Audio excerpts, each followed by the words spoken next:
these guys go on these trips, and say you're sitting down at the bar. I mean, you're a good-looking guy.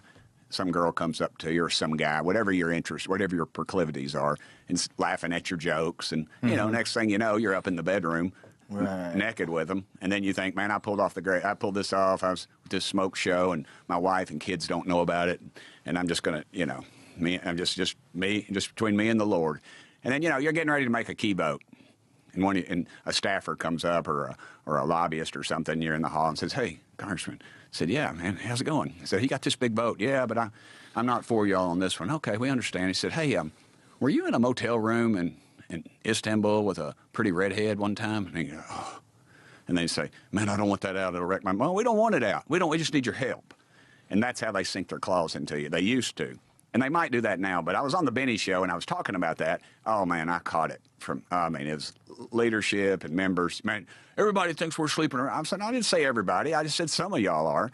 I said, don't. And every day there's a new one getting in trouble, so it's not any big secret.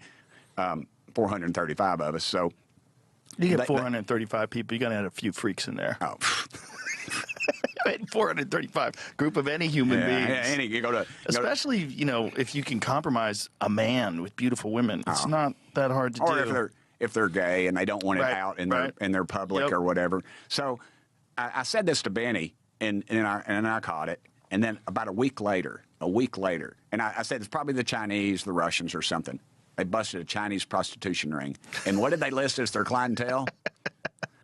Lobbyists, government employees, and politicians. Of course. And then what happened the next week? That story went away. And Benny does this thing. He showed me walking out, and I throw a match, and the whatever behind me just burst into flames, and I'm walking.